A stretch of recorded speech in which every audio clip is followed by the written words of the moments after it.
आज के इस श्री अरविंद स्मृति समारोह में हमारे बीच व्याख्यान हेतु रतलाम से पधारी डॉक्टर श्वेता नागर जी को आग्रहपूर्वक यहाँ मैं आमंत्रित करता हूँ।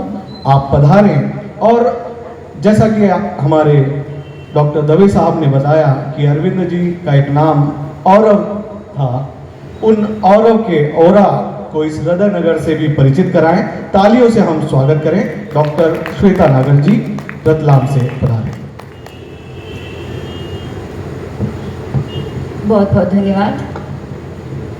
मुझे लगता है कि साहित्य अकादमी के निदेशक माननीय डॉक्टर विकास दवे जी जब किसी भी विषय पर साधिकार बोलते हैं तो उसके बाद वक्ता को थोड़ा सोचना पड़ता है कि अब उसे क्या कहना चाहिए।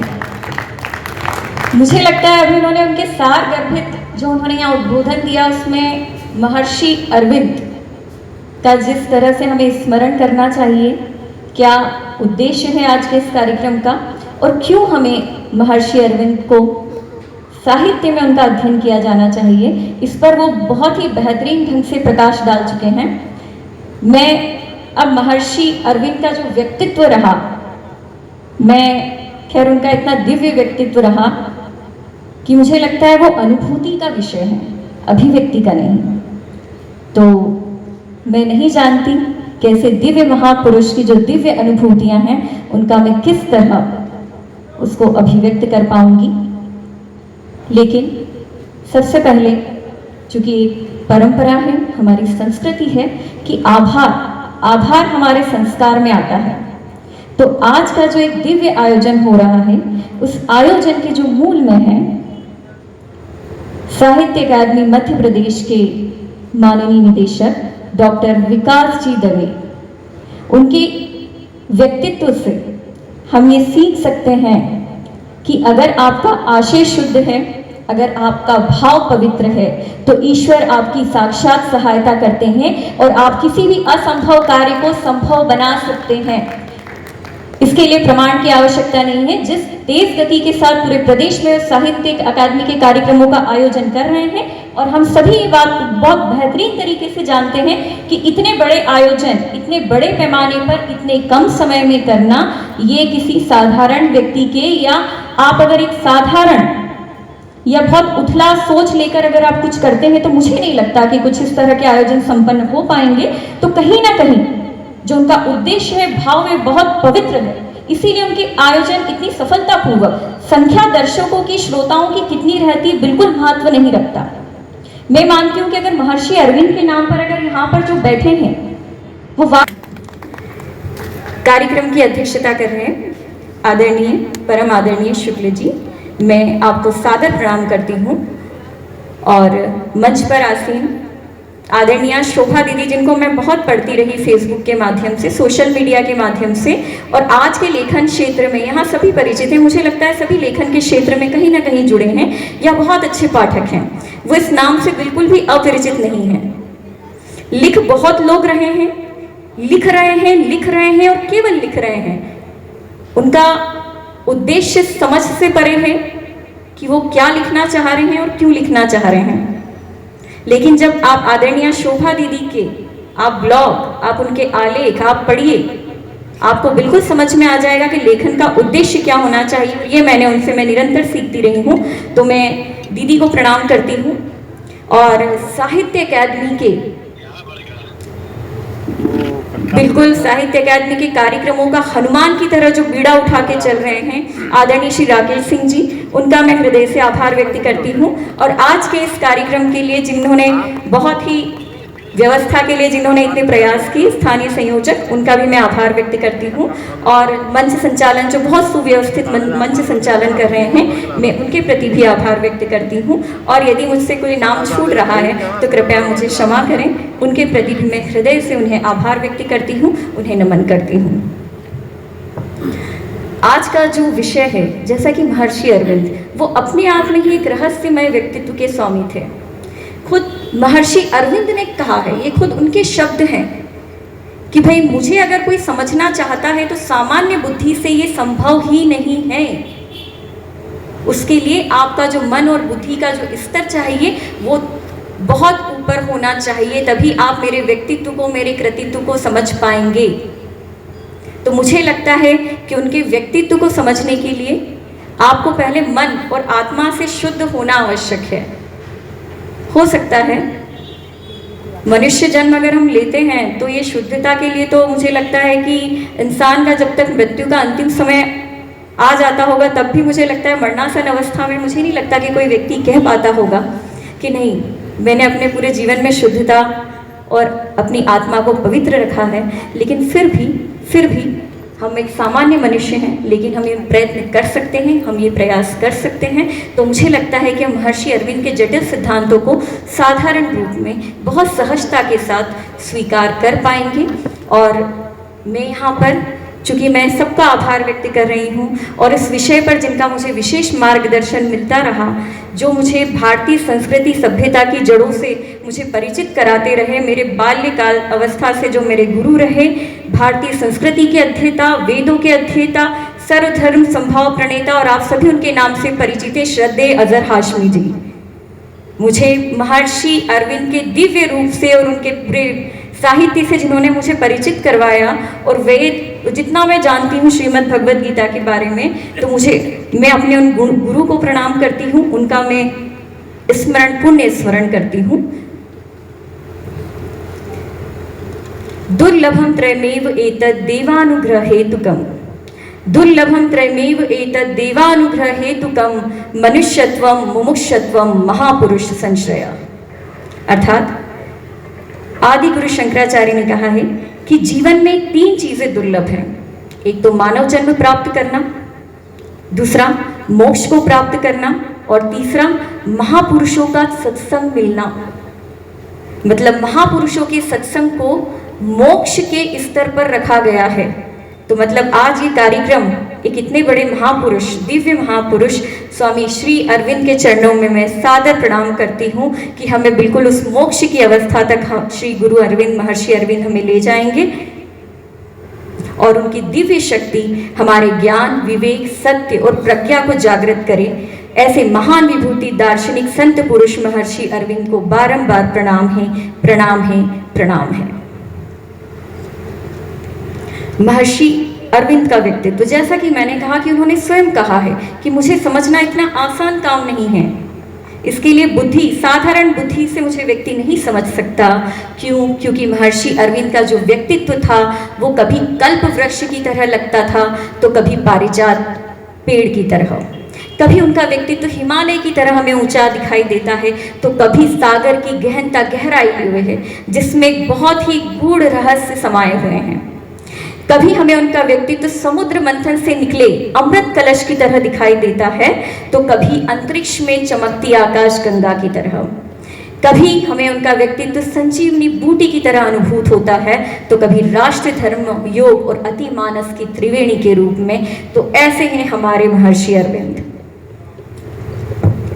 महर्षि अरविंद का जो प्रारंभिक जीवन रहा, जैसा कि उन्होंने बताया मामा जी ने, मैं मामा जी भी बोलूँगी क्योंकि मेरे मामा जी हैं डॉक्टर विकास दवे जी। तो जैसा कि उन्होंने आपको बताया कि उनका जन्म 15 अगस्त 1872 को हुआ। देखिए क्या तिथि ली है उनकी जन्म की। ऐसा लगता है कि वो भारत माता को बेड़ियों से मुक्त कराने के लिए इस धरा पर अवतरित हुए। आध्यात्मिक क्रांति के प्रणेता महर्षि अरविंद, जिनका जन्म 15 अगस्त 1872 को एक ऐसे परिवार में होता है, एक ऐसे पिता जो ये चाहते थे कि उनका बेटा, उनका बच्चा कभी भी भारतीय संस्कृति के प्रभाव में ही ना आए, उस पर बिल्कुल भी भारतीय मूल्यों का प्रभाव नहीं पड़े। पर ऐसा कैसे हो सकता है? क्योंकि एक ऐसी दिव्य पुरुष, दिव्य अनुभूतियों से युक्त पुरुष का जब इस धरा पर अवतरण हो रहा है, तो ये कैसे संभव है कि भारतीय संस्कृति का वो प्रचार नहीं करें या भारतीय संस्कृति के प्रणेता नहीं बने। लेकिन यही मैं आगे कहना चाह रही हूँ कि उनके पिता ने उस संस्कृति का उन पर प्रभाव नहीं पड़े, तो उन्हें 7 वर्ष की आयु में इंग्लैंड भेज दिया। वहाँ पर सेंट पॉल यूनिवर्सिटी और इंग्लैंड की कैम्ब्रिज यूनिवर्सिटी, जो कि बहुत ही जाना माना नाम है, विश्व की बहुत बड़ी संस्था है, जहाँ से उन्होंने डिग्री प्राप्त की। चूँकि महर्षि अरविंद, जैसा कि ICS एग्जाम का जो मामा जी ने अभी बताया कि एक देश की उत्कृष्ट सेवाओं के लिए चयन की जाने वाली एक परीक्षा थी, जिसमें वे पास हुए। उस परीक्षा में वे सम्मिलित हुए क्योंकि उनके पिता की ऐसी इच्छा थी कि वे उसमें जाएं। देखिए यहाँ थोड़ी सी बातों को हमें महापुरुषों की ना, अगर अब मैं अभी यहाँ पर महर्षि अरविंद के योग दर्शन अगर उस पर मैं बात करूंगी बहुत जटिलता आ जाएगी। मुझे नहीं लगता कि एकदम आज की पीढ़ी उस चीज को एकदम इतना समझ पाएगी, उसे अपनाने की कोशिश करेंगे। और महर्षि अरविंद ने अगर कोई भी महापुरुष है तो पहले जो उसके व्यक्तित्व की छोटी छोटी बातें हैं वही उसे महान बनाती हैं। तो हमें यहाँ उन बातों को समझना होगा। परीक्षा में सम्मिलित होना और उच्चतम अंकों के साथ उस परीक्षा को उत्तीर्ण करना, यानी आप समझ रहे हैं चैलेंज एक्सेप्ट करना। तो पहले हमारी युवा पीढ़ी को चैलेंज एक्सेप्ट करना चाहिए। वो कहते हैं अरे मेरा तो मन ही नहीं है, मैं तो इस परीक्षा में बैठ के क्या करूंगा। नहीं, इसका मतलब उन्होंने अपना कर्म नहीं किया। उन्होंने अपना कर्म किया, उस परीक्षा में बैठे, उच्चतम अंकों के साथ परीक्षा उत्तीर्ण की, लेकिन अंत में जो घुड़सवारी की परीक्षा थी उसमें उन्होंने भाग नहीं लिया। उनका कहना था कि मुझे अपनी योग्यता सिद्ध करनी थी, मैंने कर दी। मेरे पिता की इच्छा थी कि परीक्षा में सम्मिलित होऊं, मैं हो गया, लेकिन अब मेरी इसमें कोई इच्छा नहीं है, क्योंकि ईश्वर ने उनके लिए एक अलग ही मार्ग सोच रखा था। कहते हैं ना, होई सोई जो राम रचि राखा, मतलब जो ईश्वर ने आपके लिए सोच रखा है वही होगा। और ईश्वर ने उनके लिए क्या सोच रखा था? ईश्वर चाह रहे थे कि महर्षि अरविंद मानवता, विश्व में मानवता का सूर्य बनकर उभरें और पूरी संपूर्ण मानव जाति को अपने उस प्रकाश से प्रकाशित करें। तो सूर्य का कार्य है चलना, सूर्य का कार्य है चलना, वो नहीं रुकता है। सूर्य तो सत्य है, सत्य नहीं झुकता है। सूर्य ने उगने की अपनी न दिशा कभी बदली। इस लाइन पे आप जरा गौर करिएगा, इस पंक्ति पर, कि सूर्य ने उगने की अपनी न दिशा कभी बदली। सूर्य पश्चिम से नहीं पूर्व से ही उगता है। पश्चिम में भेजा उनके पिताजी ने, पश्चिमी देश में उन्हें पढ़ाई के लिए भेजा, लेकिन वो सूर्य कहाँ उदित होता है? पश्चिम में होगा क्या? वो पूर्व में होगा। और पूर्व का सूर्य बनकर उभरे हमारे महर्षि अरविंद, और उन्होंने संपूर्ण मानव जाति को जो संदेश दिया। मैं थोड़ा सा भाषण का समय कम हो रहा है, बहुत सारे विषय में समेटने वाली थी, लेकिन मुझे अभी लगा देखकर, पहले हम लोग ये सोच रहे थे, मैं क्षमा प्रार्थी हूँ, हमें लगा संख्या कम है और श्रोतागण, हमें नहीं पता कि वो किस स्तर पे हमारी बात को समझ पाएंगे। लेकिन अभी मैं जिस तरह से मैं सबको देख रही हूँ, मेरे सामने बिल्कुल वही प्रबुद्ध श्रोताजन है, जो संख्या कम है लेकिन वही है जो होने चाहिए थे। तो कुछ महत्वपूर्ण बातें मैं बिल्कुल यहाँ पर रख सकती हूँ। पहले मैं सोच रही थी मुझे क्या बताना चाहिए, मैं अब इस पार्ट को कम कर देती हूँ, इस भाग को, कि कोई समझेगा या नहीं समझेगा। मैं गीता दर्शन पर बात करूँगी, मैं उनके उत्तरपाड़ा भाषण पर बात करूँगी, ये करूँगी या क्या करूँगी। फिर मैं बैठ के सोच रही थी नहीं समय भी इतना चला गया, बहुत हमें कम करते जाना है। फिर मेरे पहले और विकास मामा जी बोल के चले गए तो मुझे लगा कि अब मेरा विषय और बहुत संक्षिप्त हो जाना चाहिए। लेकिन फिर भी जो मुझे पूरे दर्शन में जो कुछ महत्वपूर्ण बातें लगी महर्षि अरविंद की, मैं यहाँ रेखांकित करना चाहती हूँ। देखिए, सबसे पहली बात तो ये है कि हमें आज की पीढ़ी को निराशा से मुक्त करना पड़ेगा। हम कितनी भी बड़ी बड़ी बातें कर लें, लेकिन अगर हम अपनी नई पौध में आत्मविश्वास का बीज अगर अंकुरित नहीं कर पा रहे हैं, हम किसी भी स्तर का साहित्य लिख रहे हैं, लेकिन अगर उस साहित्य पढ़ के बच्चे में आत्मविश्वास नहीं आता, अपने संस्कारों के प्रति अगर गर्व का अनुभव नहीं होता, तो ऐसा साहित्य बेकार मानूंगी मैं। तो जब हम महर्षि अरविंद को पढ़ते हैं तो हमें बच्चों को ये बताना होगा कि महर्षि अरविंद के व्यक्तित्व की छोटी छोटी जो बातें हैं उनसे हमें क्या सीखना चाहिए। आप संयोग पर गौर करिए कि किस तरह की दिव्य अनुभूतियां उन्हें हुई और उनके जीवन में क्या क्या घटा, और कैसे ईश्वर देवी संयोग किस तरह से बने, कैसे ईश्वर ने उनकी मदद करी और वो एक जीवन में एक अच्छा काम करने के लिए पैदा हुए थे, एक बड़े उद्देश्य के लिए उन्होंने धरती पर जन्म लिया था। तो ये बच्चों को बताइए कि जब आपका उद्देश्य अच्छा होता है, जब आप एक शुद्ध मन से शुद्ध भाव से कुछ करना चाहते हैं, तो निश्चित कितनी भी परिस्थितियां विपरीत हों, कैसी भी परिस्थितियां, ईश्वर आपकी मदद करेगा। आप अभी एक संयोग पर मैं बात करने जा रही हूँ, जैसा कि उनके पिताजी बिल्कुल नहीं चाहते थे कि भारतीय संस्कृति की मतलब उनके छाया भी पड़े, लेकिन आज मुझे कुछ कहने की आवश्यकता नहीं है कि उसी भारतीय संस्कृति और विचार और मूल्यों के उस सूर्य हैं। एक ऐसी घटना और मैं यहाँ थोड़ा जिक्र करना चाहूँगी कि सन 1893 में उन्होंने उनकी शिक्षा पूर्ण कर ली और वे भारत लौटना चाह रहे थे। तो जिस स्टीमर से वे जिस स्टीमर में बैठ के भारत आना चाह रहे थे, वो स्टीमर डूब गया। समझ रहे हैं ईश्वर कहाँ कैसे मदद करेगा। थोड़ा छोटी छोटी घटनाओं से मुझे लगता है हमें ये विश्वास जगाना चाहिए कि ईश्वर है, और अगर मैं कुछ अच्छा करना चाहता हूं तो मेरी मदद होगी। मैं तो बस यही छोटी छोटी बातों से यही मैं प्रेरणा लेना चाहती हूँ और यही मेरा संदेश रहेगा। तो जिस स्टीमर से वो बैठ के आना चाह रहे थे, स्टीमर पानी में डूब गया। इसकी सूचना जैसे ही उनके पिताजी को लगी तो एकदम उन्हें क्या होना चाहिए अगर एक पुत्र को, जिसको इतने दूर उन्होंने विदेश में भेजा और वो कई वर्षों के बाद वापस लौट रहा है, जिसकी उन्हें कितनी खुशी होगी, कितना आनंद होगा, और उन्हें अचानक ही समाचार मिलता है कि जिस स्टीमर में बैठ के उनका पुत्र आ रहा था वो डूब गया। तो जैसे ये समाचार उनके पिता को मिला तो इस समाचार सुनते से ही उनकी मृत्यु हो गई। ये जीवन का कितना दर्दनाक क्षण एक पिता के लिए और एक पुत्र के लिए। और वो जो स्टीमर में, अब देखिए ईश्वर का संकेत समझिए आप कि ईश्वर को उनसे इतना बड़ा काम कराना था, तो महर्षि अरविंद उस स्टीमर में बैठे ही नहीं, उनका मन बदल गया। जो भी उस समय, वो बात थोड़ी स्पष्ट नहीं है, वो दूसरे स्टीमर में बैठकर आए और वो सकुशल वापस लौटे भारत। तो देखिए, जाको राखे साइया मार सके ना कोई, जिसकी ईश्वर संरक्षा कर रहा है, जो ईश्वर के संरक्षण में है, उसे कोई क्षति नहीं पहुंचा सकता। ये हमें महर्षि अरविंद के इस प्रसंग से समझना चाहिए। आगे देखिए, बहुत जल्दी जल्दी हमारी युवा पीढ़ी, हमारे बच्चे बहुत जल्दी जल्दी निराश होते हैं। मेरे पिताजी ने, माताजी ने ऐसा कहा, मेरे जीवन में ऐसा हो गया, डिप्रेशन में। मैं मानूंगी वो हो सकता है, मन की कोई अवस्था होती है कि बात लग जाती है, लेकिन आप महर्षि अरविंद को देखिए, माता पिता से दूर 7 वर्ष की अवस्था में वो विदेश में रह रहे हैं। एक बालक के मन पर इसका क्या प्रभाव पड़ा होगा। जब वो भारत आते इतने वर्षों के बाद अपने पिता से मिलने, तो पता चलता है कि उनका जो मृत्यु का जो झूठा, मतलब जो जिसमें सच्चाई नहीं थी, वो समाचार सुन के उनके पिता की मौत हो गई।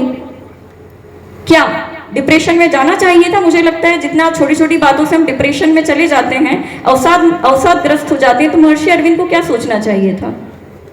ठीक है, हम ये मानेंगे ये दिव्य महापुरुष थे, पर ऐसा नहीं है। ये दिव्य महापुरुष क्यों बने हैं? क्योंकि इन्होंने अपने जीवन में इस तरह से जो नकारात्मक घटनाएं हुई हैं, उन्हें भी ईश्वर की इच्छा समझकर अब सकारात्मक रूप से वो आगे बढ़े और उन्होंने मानव जाति का कल्याण का मार्ग अपनाया। एक और घटना आप सुनिए उनके जीवन की, उनके परिवार की। उनकी जो माताजी थी, वो हिस्टीरिया से रोग से पीड़ित थी, मतलब जिसमें थोड़ा थोड़ा कभी कभी व्यक्ति मानसिक रूप से विक्षिप्त अवस्था में आ जाता है। तो ये उनके माताजी की स्थिति थी, और इस उनकी जो बीमारी की अवस्था की वजह से पूरा घर परेशान, और उन्होंने उस वजह से काफी दुख देखे।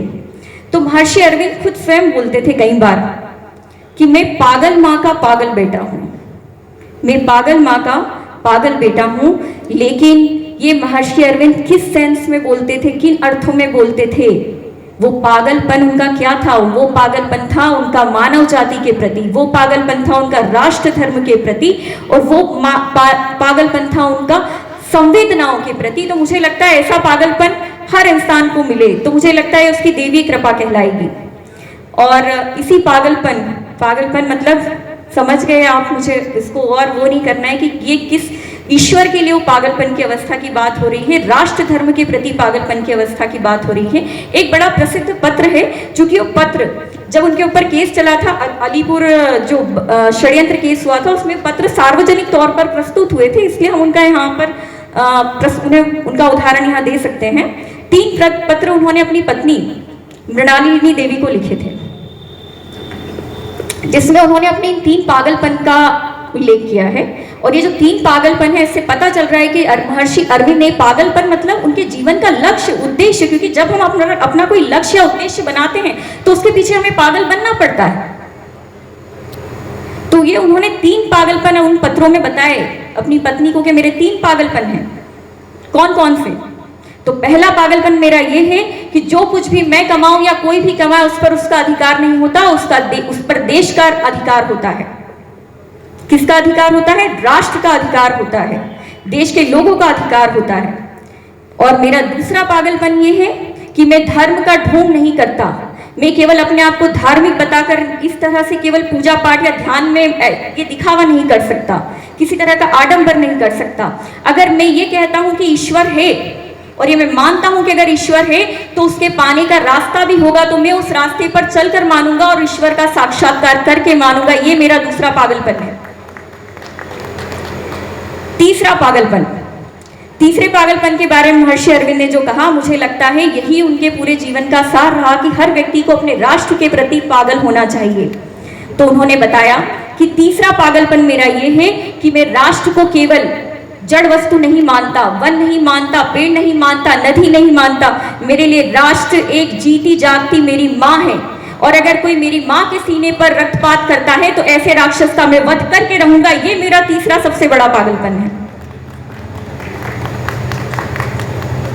ये पागलपन आप स्वीकार करते हैं कि सभी में होना चाहिए, होना चाहिए, होना चाहिए, बिल्कुल होना चाहिए।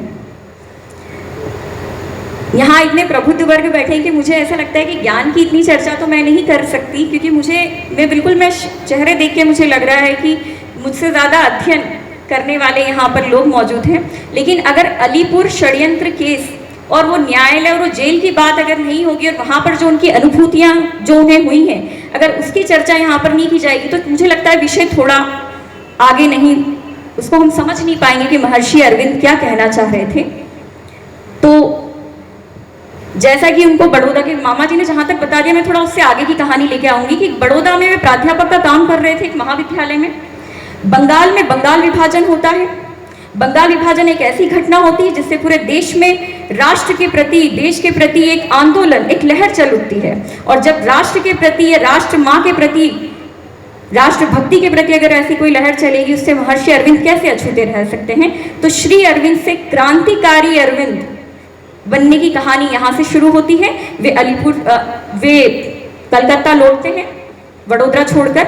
वहाँ पर फिर वो वंदे मातरम अखबार निकालते हैं।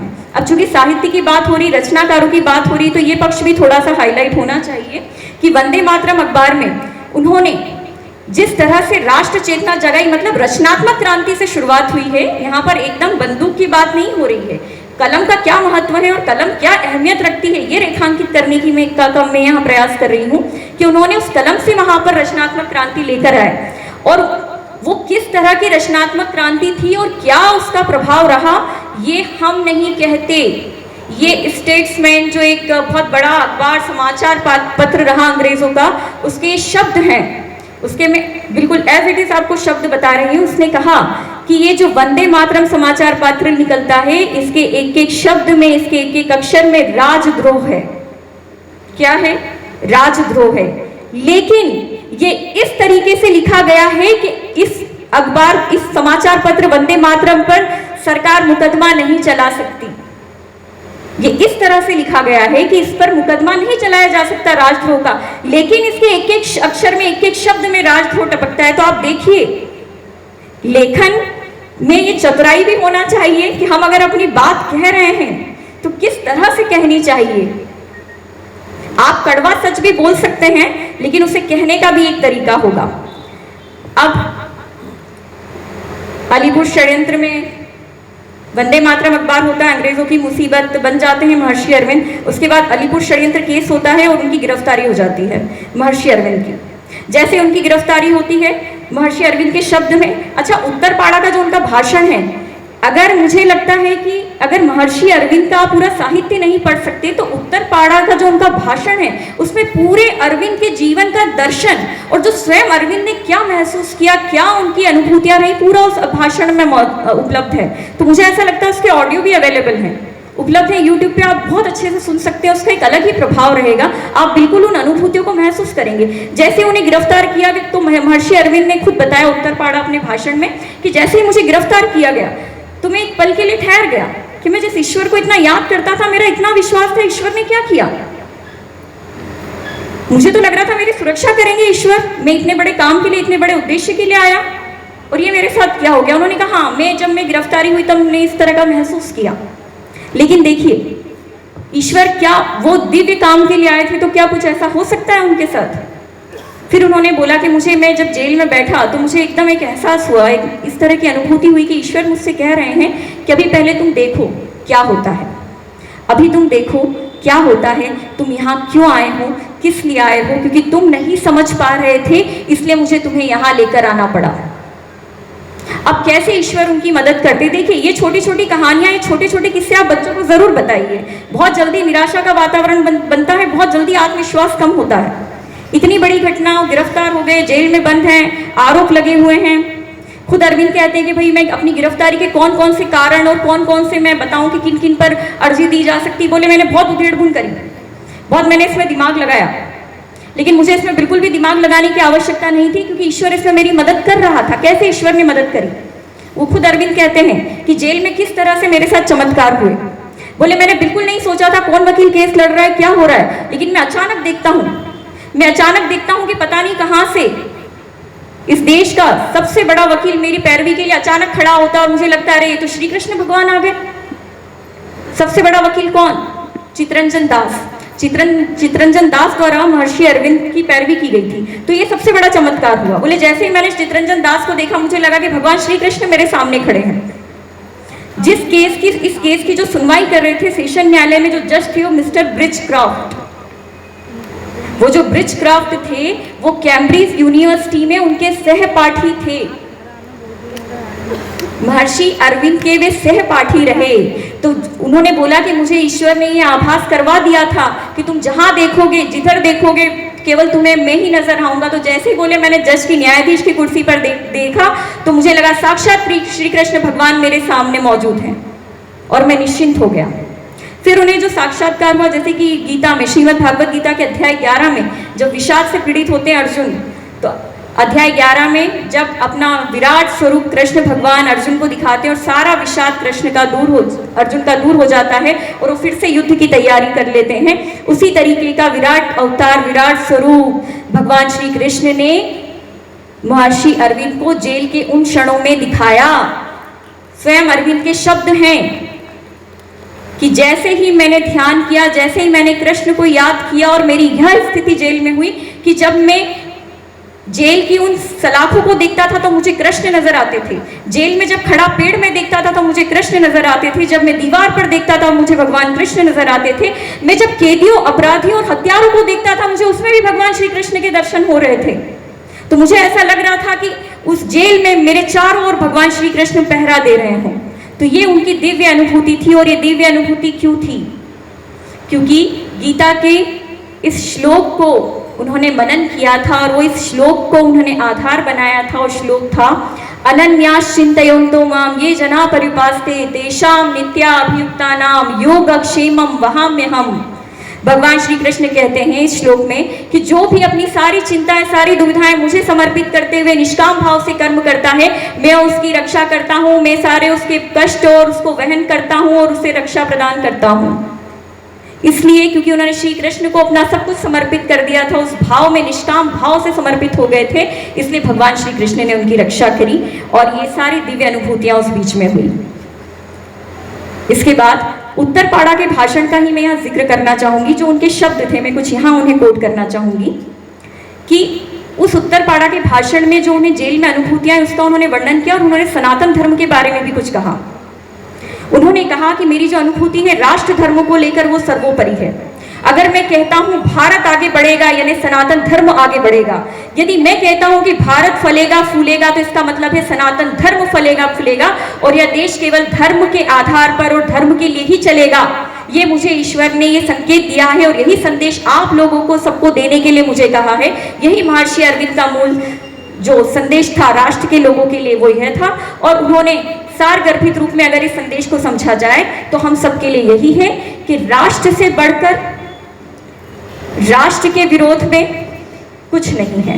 हमारा राष्ट्र धर्म यही है कि राष्ट्र के विरोध में, राष्ट्र से बढ़कर कुछ नहीं है। अब यदि हर भारतवासी इस मंत्र को, इस श्लोक की तरह अगर इस वाक्य को ले, तो मुझे लगता है कि हम देश को और उन्नति के मार्ग पर अग्रसर कर सकेंगे। मुझे और भी बहुत कुछ कहना था, लेकिन समय की थोड़ी सी सीमा है। और उनका जो अतिमानस, एक थोड़ा सा मैं बताऊंगी कि उनकी योग साधना का जो एक अतिमानस ये शब्द आता है, सुपर माइंड है ना, अति मानव। इंग्लिश में ज्यादा समझ में आ रहा है ये शब्द सुपरमैन। सुपरमैन क्या होता है, क्या होना चाहिए? उन्होंने मन की 4 अवस्थाओं का वर्णन किया है। एक जो हमारा बिल्कुल धरातल है, तल है, जिसमें सारे विचार चलते हैं। एक ऊर्ध्वगामी मन, जिसमें थोड़ा सा हमारे ये जो विचार हैं ये थोड़े से परिष्कृत होते हैं। एक है हमारा प्रकाशित मन, जो कि छलनी की तरह काम करता है, जिसमें सारे हमारे विकार दूर होते हैं, और उन सारे विकारों को दूर होने के बाद जो शुद्ध भाव रहते हैं वो जिस हमारे मन के ऊपरी तल पर आते हैं, सबसे सर्वोच्च शिखर पर आते हैं, वो होता है हमारा प्रेरणादायी मन। देखिए, प्रेरणादायी शब्द को अरविंद ने चेतना के किस स्तर पर रखा है, यानी हम जीवन में कुछ ऐसा काम करें, लोगों के लिए प्रेरणा बने, स्वयं के लिए प्रेरणा बने, परिवार के लिए प्रेरणा बने, समाज के लिए प्रेरणा बने और राष्ट्र के लिए प्रेरणा बने। यही महर्षि अरविंद का संदेश था। और अंत में, काफ़ी समय हो रहा है, मेरे पास बहुत कुछ था कहने के लिए। मैं बिल्कुल 3 दिन से बिल्कुल अरविंदमय होकर मैंने मुझे ये सुअवसर मिला कि मैं अध्ययन कर सकूं। नहीं, मेरे बाद अभी शोभा दीदी भी हैं, तो मैं उनका सम्मान करती हूँ और आगे कवि सम्मेलन का मंच भी है। तो जय शंकर प्रसाद जी की पंक्तियाँ, उनके साथ ही मैं महर्षि अरविंद के संदेश को देते हुए अपने उद्बोधन को विराम दूंगी। हिमाद्रि तुंग श्रृंग से प्रबुद्ध शुद्ध भारती, हिमाद्रि तुंग श्रृंग से प्रबुद्ध शुद्ध भारती, स्वयं प्रभा समुज्ज्वला स्वतंत्रता पुकारती। अमर्त्य वीर पुत्र हो, अमर्त्य वीर पुत्र हो, दृढ़ प्रतिज्ञ सोच लो, प्रशस्त पुण्य पंथ है, बढ़े चलो बढ़े चलो। असंख्य कीर्ति रश्मियां विकीर्ण दिव्य दाहसी, सपूत मातृ भूमि के रुको न शूर साहसी। अराती सैन्य सिंधु में सुहागनी से जलो, प्रवीर हो जयी बनो, बढ़े चलो बढ़े चलो। धन्यवाद। आप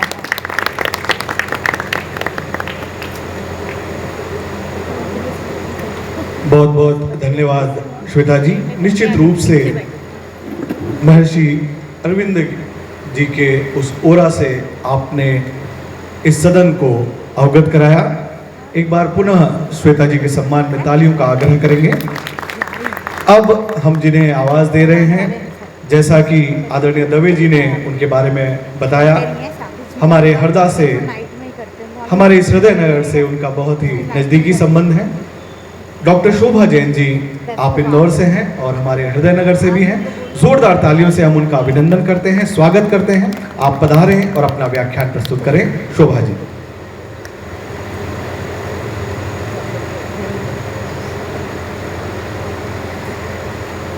अपने घर में अपनों के बीच पधारने की क्या आवश्यकता है, ये तो अपना ही घर है और अपनों के बीच अपनी बात कहनी है। श्रद्धेय मंच और परम श्रद्धेय आदरणीय शुक्ल सर, आदरणीय डॉक्टर विकास दवे जी, विशेष रूप से मैं कहना चाहूँगी इस मंच के माध्यम से कि आज जो ये निमित्त बना है महर्षि स्मृति समारोह, डॉक्टर विकास दवे जी नई पीढ़ी को जिस तरह से मंच पर ला रहे हैं, ये कहीं ना कहीं महर्षि अरविंद के ही दर्शन का प्रभाव है। क्योंकि दर्शन कहता है कि जो आप महसूस कर रहे हैं, अनुभूत कर रहे हैं, उसको हस्तांतरित भी करें नई पीढ़ी में, वो केवल आप तक ना सीमित रह जाए। तो मैं विशेष रूप से आप सबका एक बार आग्रह करूंगी आप सभी से कि डॉक्टर विकास दवे जी के लिए एक बार स्वागत हो तालियों से, कि उन्होंने हमेशा ये प्रयास किया है कि मंच के माध्यम से नई पीढ़ी अपनी विचार पुनरावलोकन दृष्टि से सामने रख सके। और यहाँ उपस्थित आप सभी मेरे परिवारजनों का मैं स्वागत करती हूँ, सम्मान करती हूँ, अभिनंदन करती हूँ कि मुझे अपने ही घर में एक बार पुनः अपनी बात रखने का अवसर मिला। सभी भाइयों को मेरा सादर प्रणाम है। आदरणीय आप सभी को मेरा नमन है। हम सभी इस पूरे समूचे संसार से ज्ञान प्राप्त करते हैं, हम विदेश में शिक्षा प्राप्त करते हैं और ऐसा कहा जाता है कि समूचे ब्रह्मांड में हम कहीं भी अपना कर्म कर सकते हैं। 3 अवस्थाएं हैं। समूचे संसार से हम ज्ञान प्राप्त करते हैं, हम विदेशों में जाकर शिक्षा भी अर्जित करते हैं, इस पूरे ब्रह्मांड में जाकर हम कहीं भी अपना कर्म कर सकते हैं। लेकिन उस कर्म करने का जो आरंभ है, वो आरंभ हमारी जन्म स्थली से होना चाहिए। हम अर्जित कहीं से भी करें। क्यों? क्योंकि जन्म स्थली मातृ ऋण होता है, गुरु भार होता है, और मातृ ऋण और गुरु भार से मुझे लगता है दुनिया का कोई भी व्यक्ति बच नहीं सकता। शायद संभवतः महर्षि अरविंद उसी मातृ ऋण और गुरु भार को अनुभूत करके ही अपने जीवन में आगे बढ़े हैं, और उन्होंने ऐसी कोई विधा नहीं है जिसका दर्शन के स्वरूप में अर्थ न समझा हो, जाना हो और हमारे समक्ष न रखा हो। और ये मेरा सौभाग्य है कि जिस आरंभ की मैं बात कर रही हूँ कि आरंभ जन्मस्थली से होना चाहिए, तो मैं आप सभी के प्रति आभार व्यक्त करती हूँ कि आज मुझे अपनी जन्मस्थली से महर्षि अरविंद के दर्शन पर अपने विचार व्यक्त करने का सौभाग्य प्राप्त हुआ। जिस आरंभ की बात महर्षि अरविंद करते हैं, उन्होंने अपने लेखन में ये बात लिखी है। हमने जो आरंभ का अर्थ लिखा है उसका निश्चित रूप से नितांत भिन्न अर्थ महर्षि अरविंद देते हैं। सूरज की पहली किरण आरंभ नहीं है। हमें लगता है कि सूरज की पहली किरण आरंभ होती है। महर्षि अरविंद का दर्शन क्या कहता है? महर्षि अरविंद का दर्शन कहता है कि सूरज की पहली किरण आरंभ नहीं है जीवन का। तपती दोपहरी में तप कर जो कर्म होता है वो आरंभ है जीवन का। क्योंकि व्यक्ति जब तक तपेगा नहीं, उसको कैसे पता चलेगा जीवन का वास्तविक रस क्या है। जीवन के वास्तविक रस को समझने के लिए तपना बहुत जरूरी है। ये उनका दर्शन है। इस मंच के माध्यम से प्रिय श्वेता जी ने और आदरणीय डॉक्टर विकास दवे जी ने लगभग सारे विषयों को समेट लिया है। सिर्फ एक विषय अछूता रहा है, मुझे लगता है वो महर्षि अरविंद का शिक्षा दर्शन। बहुत अधिक काम किया है उन्होंने इस विषय पर। उनकी शिक्षा दर्शन का जो मूल था वो ये था कि जो आज हम कह सकते हैं कि हमारा दुर्भाग्य कह लीजिए कि गुरुकुल परंपरा समाप्त हो चुकी है, विलुप्त हो चुकी है। महर्षि अरविंद ने जो बात कही कि आज जो हमारे यहाँ जन्म से ही हम बच्चे के बारे में सोच लेते हैं कि हमारा बच्चा डॉक्टर बनेगा, इंजीनियर बनेगा, प्रोफेसर बनेगा या किसी अन्य क्षेत्र में जाएगा, लेकिन महर्षि अरविंद कहते हैं कि सबसे पहले विद्यार्थी निर्माण की नींव रखना है। बच्चा एक श्रेष्ठ विद्यार्थी तो बने। अगर वो एक अच्छा विद्यार्थी बन गया तो स्वतः ही वो दूसरी किसी भी विधा में आगे बढ़ जाएगा। क्या हम हमारे आज के विद्यालय विद्यार्थी बनने की गुण देते हैं विद्यालयों में हम अपने बच्चों को? तो जरूरी ये है कि सीखने की प्रवृत्ति हमारे अंदर विकसित हो। ये महर्षि अरविंद का दर्शन है। वे कहते हैं, शिक्षा में उन्होंने दो बातों पर विशेष रूप से गहन चिंतन करके उसकी व्याख्या की है। उसमें से पहली बात यह है कि बच्चा स्वेच्छा से जिम्मेदारी को ग्रहण करे। हमारा जो आज का समय है उसमें हमें जिम्मेदारी सौंपनी पड़ती है, जिम्मेदारी कहनी पड़ती है, जिम्मेदारी का एहसास करवाना पड़ता है। किंतु महर्षि अरविंद कहते हैं कि बच्चों को आप इस तरह के संस्कार दें कि वे स्वयं अपनी स्वेच्छा से अपनी जिम्मेदारी को उठाएं। जिम्मेदारी भार के रूप में नहीं, उन्हें लगे, कहने की आवश्यकता ना पड़े। दूसरी जो बात उन्होंने शिक्षा में दर्शन की कही है वो कही है एकाग्रचित्त मन। हम सभी आज इतने अस्त व्यस्त हो गए हैं कि चित्त से एकाग्रता लगभग विलुप्त हो चुकी है हमारे बीच से। हमारे घर में छोटा बच्चा भी अगर भोजन करता है तो उसके हाथ में मोबाइल देते हैं पहले हम, और फिर उसको रोटी का अखला कवा हम खिलाते हैं। और बात भी चल रही, हमारी स्वयं की भी मोबाइल पे बात चल रही होती है, बच्चा स्वयं भी मोबाइल पर लगा हुआ होता है, उसकी भोजन की क्रिया भी चल रही होती है।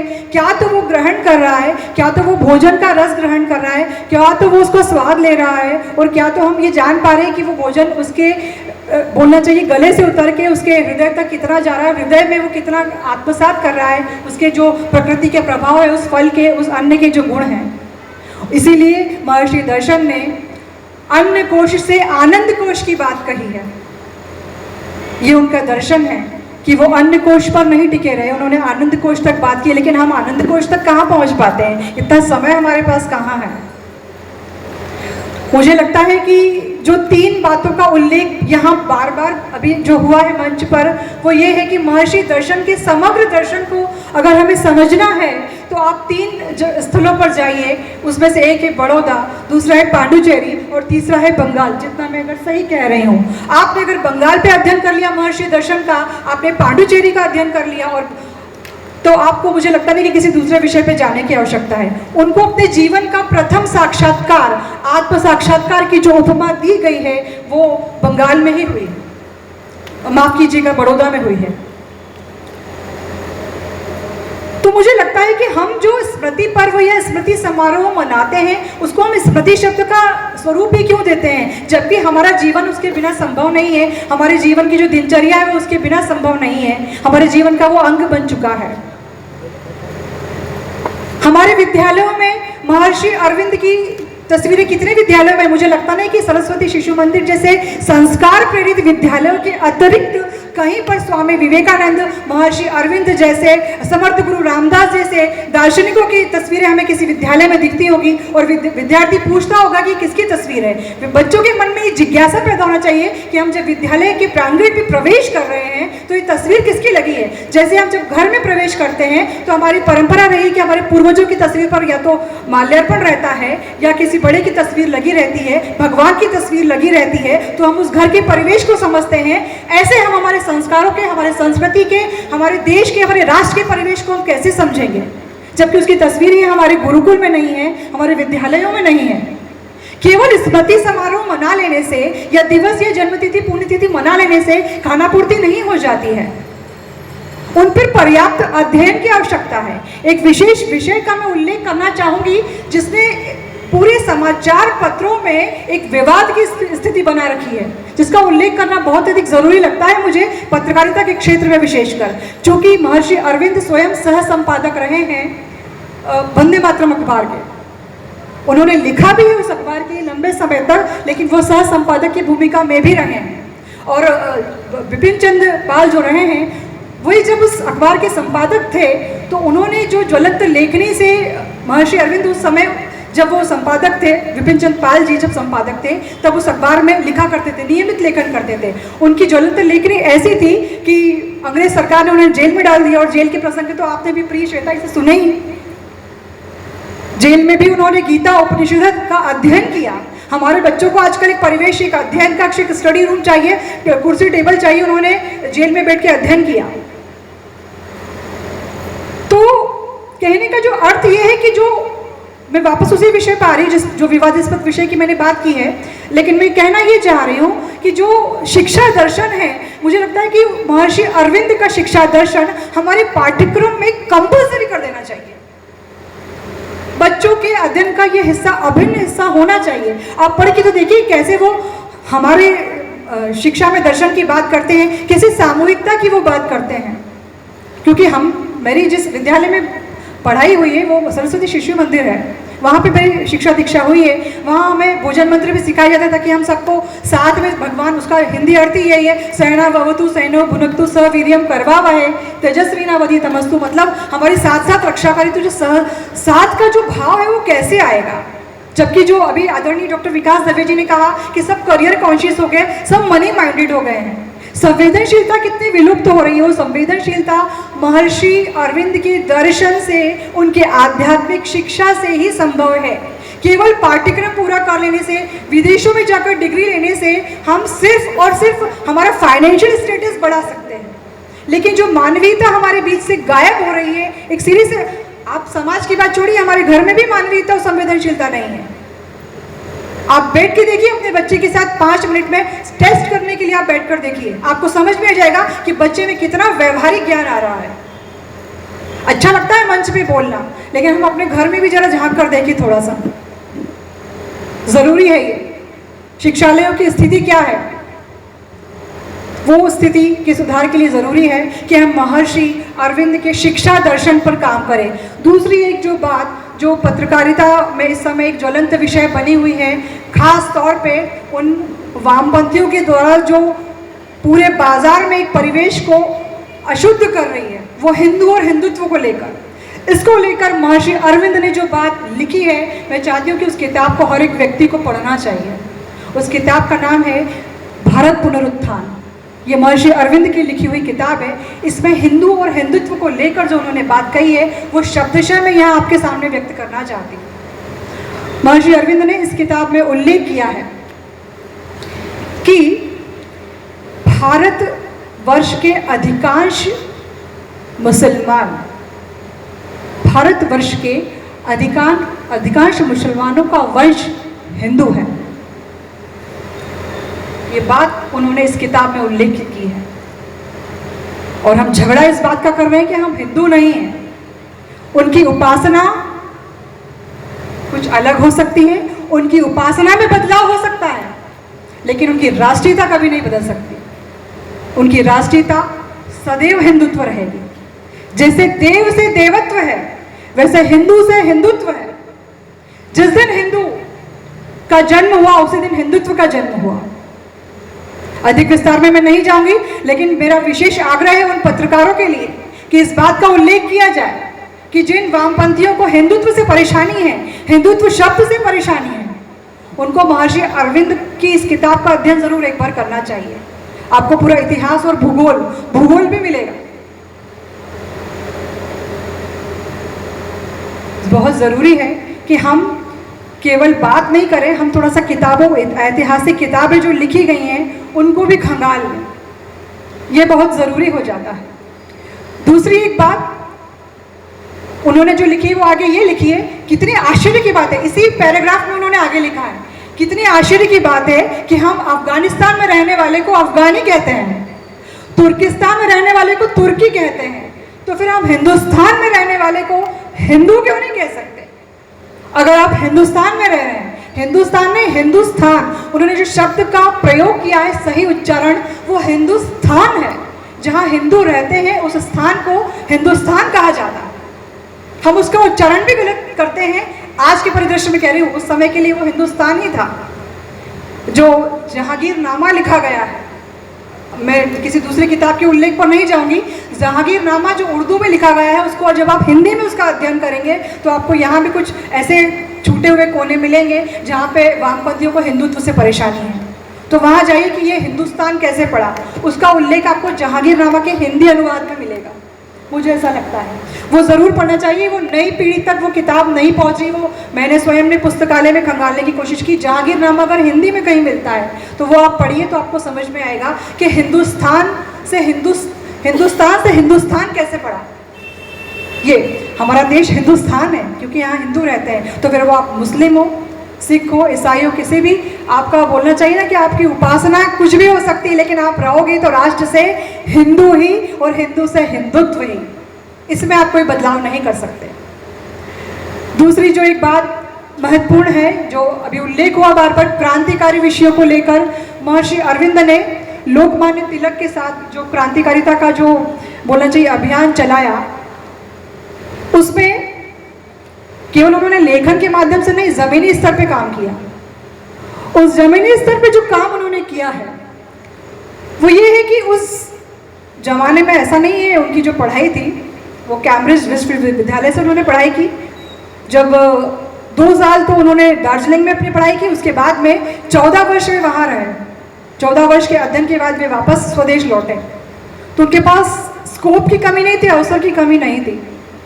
अंग्रेजी सरकार में भी उनको काफ़ी अच्छे पद मिल जाते, बहुत कुछ मिल जाता, लेकिन उन्होंने पूर्ण स्वतंत्रता को स्वीकारा। उनका जो लक्ष्य था लोकमान्य तिलक जैसे क्रांतिकारियों के साथ कि पूर्ण स्वराज, पूर्ण स्वतंत्रता। लेकिन उनके पहले के जो राजनेता रहे, उन्होंने अंग्रेजी सरकार में सरकारी हिस्सेदारी मांगी या फिर सरकारी नौकरियां स्वीकार की। महर्षि अरविंद ने इस चीज़ को स्वीकारा नहीं, अन्यथा उनके पास ऐसी किसी चीज़ की कमी नहीं थी। तो मुझे लगता है कि जिस तरह से आज हम बात कर रहे हैं, पत्रकारिता का क्षेत्र हो या हम अपने देश के प्रति समर्पण की बात करते, तो वो केवल मंचों के आयोजनों तक नहीं हो, हम जमीनी स्तर पर उतरे, नई पीढ़ी को तैयार करें। उस नई पीढ़ी के लिए जो महर्षि अरविंद ने 3 बातें कही हैं कि व्यक्ति का विकास, राष्ट्र का विकास, और उसके बाद तीसरी और अंतिम बात जो उन्होंने कही वो है मानवता का विकास। अगर आपके हृदय में ये तीनों विकास का सामर्थ्य है, जो मुझे लगता है कि लेखक और शासक के पास और शिक्षक के पास लेखक, शिक्षक और शासक 3 ऐसी शक्तियां हैं जिनके पास हर तरह के बदलाव की क्षमता और सामर्थ्य है। तो मुझे लगता है कि हमारे इस पूरे परिदृश्य में केवल हम 3 चीज़ों पर ही काम कर लें। अगर हमारे शिक्षक समर्पित हो जाए अपने कार्य के प्रति और अपने अध्ययन में केवल वे किताबों या तस्वीरों को विद्यालय में नहीं लगाएं, अध्ययन में, पाठ्यक्रम में भी ऐसे दर्शन को शामिल करें, स्वामी विवेकानंद को शामिल करें, महर्षि अरविंद का दर्शन शामिल करें, तो बहुत कुछ बदलाव हो सकता है। और व्यक्तित्व के विकास की ओर अगर हम ध्यान दें, मानवता के लिए हम ध्यान दें, तो जो आज संवेदनशीलता का प्रश्न हमारे घर में, हमारे परिवार में, हमारे समाज में अगर उठ रहा है, तो मुझे लगता है कि ये इसको समाप्त होने में बहुत अधिक समय नहीं लगेगा। और मैं बहुत आभार व्यक्त करती हूँ इन शब्दों के साथ कि मुझे अपने ही घर में महर्षि अरविंद के दर्शन पर बात सुनने का और कहने का सौभाग्य प्राप्त किया। और आगे भी मैं चाहूँगी कि यहाँ पर ऐसे आयोजन होते रहें, लेकिन आयोजन के साथ में यहाँ पर अगर नई पीढ़ी और किशोर पीढ़ी अगर दिखाई देगी, क्योंकि हम सब तो सुन रहे हैं, पढ़ रहे हैं, लेकिन आगे वाली जो हमारे बाद की पीढ़ी है उनकी संख्या होनी चाहिए ऐसे आयोजनों में, वो बहुत अधिक ज़रूरी है। इसी विचार के साथ में मैं अपना स्थान ग्रहण करती हूँ और विशेष रूप से लोमेश गौर भैया का मैं आभार व्यक्त करना चाहूँगी मंच के माध्यम से कि उन्होंने कार्यक्रम के सूत्रधार की भूमिका का निर्वहन बहुत अच्छा किया। लेकिन मुझे यहाँ एक कमी लगी, वो मैं मंच पे कहना चाहूँगी कि यहाँ पर श्री अरविंद लिखा हुआ है, महर्षि अरविंद होना चाहिए, क्योंकि उनके समग्र व्यक्तित्व का जो परिदृश्य है वो महर्षि शब्द में है। तो यहाँ महर्षि अरविंद होना चाहिए था। और एक बार पुनः आप सभी के प्रति आभार, कृतज्ञता व्यक्त करती हूँ डॉक्टर विकास दवे जी के प्रति कि मुझे इस महत्वपूर्ण प्रसंग में आपने सहभागिता का सौभाग्य प्राप्त किया। आभार।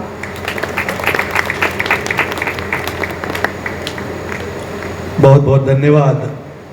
महर्षि अरविंद जी के विचारों को वर्तमान परिवेश में हमारी भावी पीढ़ी के लिए उनके जो व्यक्तित्व विकास में, मानवता और दर्शन में उनका कैसे हम समुचित उपयोग कर सकते हैं, नई पीढ़ी को क्या प्रेरणा देते हैं महर्षि अरविंद के विचार, ऐसी बहुत ही महत्वपूर्ण बात डॉक्टर शोभा जैन जी द्वारा रखी गई। एक बार उनके सम्मान में तालियों का आग्रह है। आज के इस सारस्वत आयोजन महर्षि अरविंद स्मृति के इस समारोह में कार्यक्रम की अध्यक्षता कर रहे आदरणीय प्रभु शंकर जी शुक्ल आपसे आग्रह करते हैं कि आप अपनी बात इस अवसर पर रखें। हम तालियों से अभिनंदन कर रहे हैं आदरणीय प्रभु शंकर जी शुक्ल।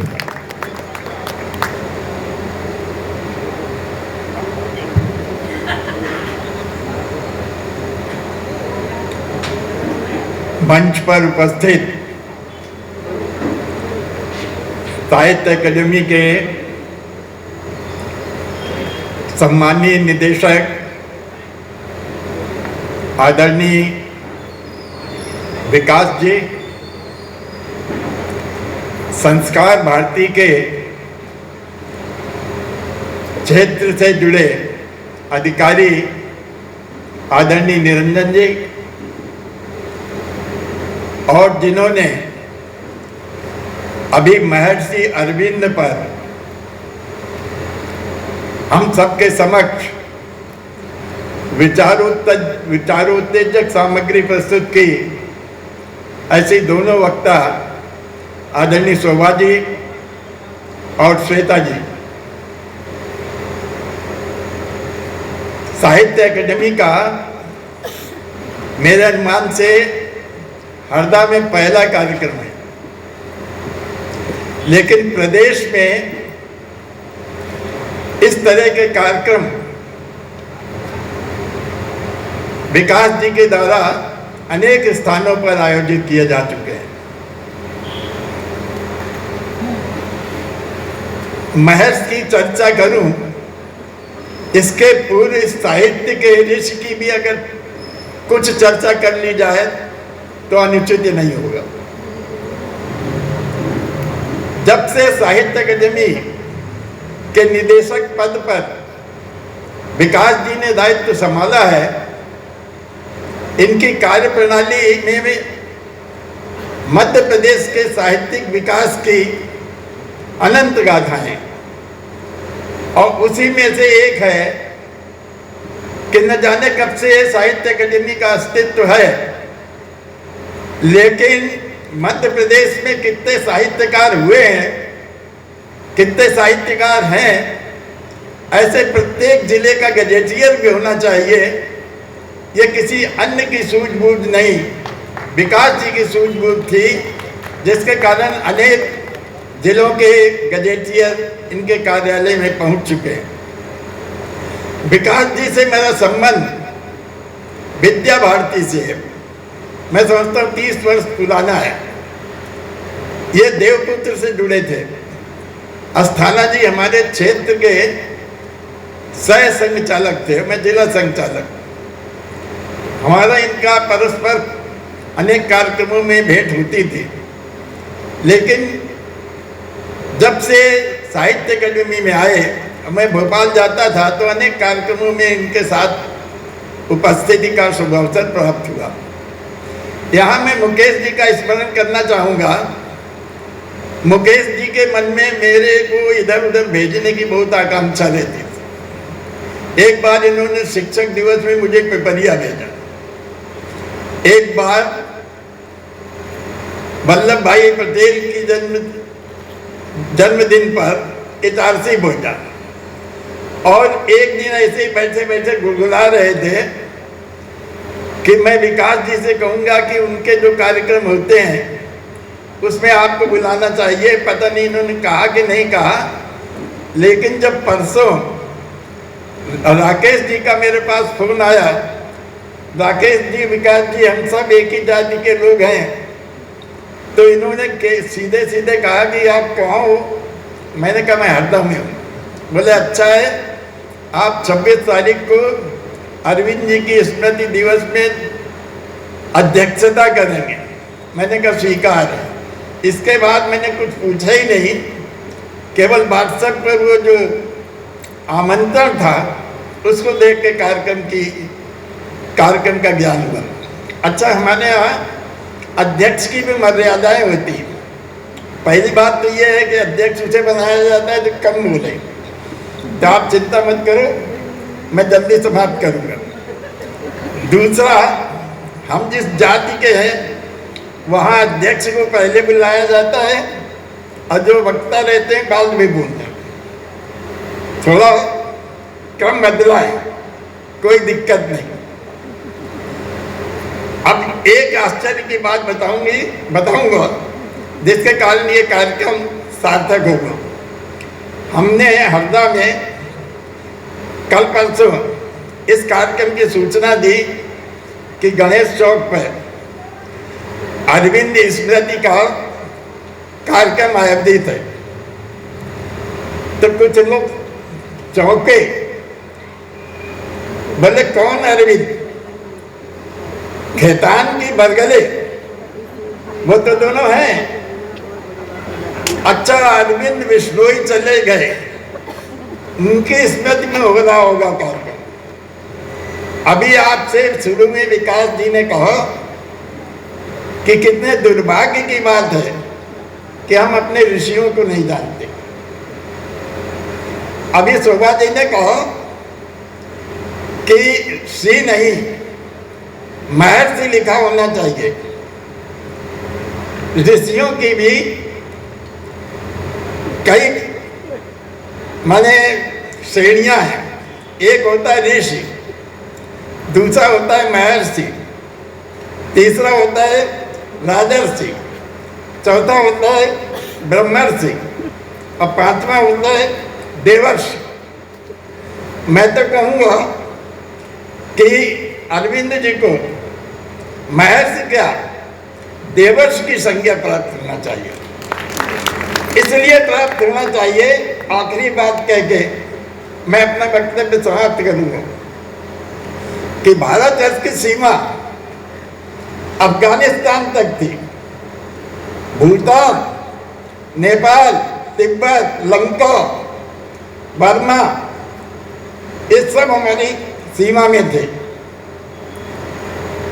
महर्षि ने एक भविष्यवाणी की थी कि एक दिन आएगा जब अखंड भारत की पुनः स्थापना होगी। आप लोग देख रहे हैं पाकिस्तान, बांग्लादेश, नेपाल, लंका अफगानिस्तान की जो स्थिति है, मुझे पूरी संभावना है कि जिस तरीके से हमारे वर्तमान नेतृत्व का प्रभाव है, एक न एक दिन फिर से अखंड भारत की स्थापना होगी। मेरी शुभकामना है कि महर्षि भविष्यवाणी सत्य सिद्ध हो। मुझे विकास जी ने जो दायित्व सौंपा उसके लिए मैं उनका आभारी हूँ, और मुकेश और उनकी टीम को आभारी। धन्यवाद।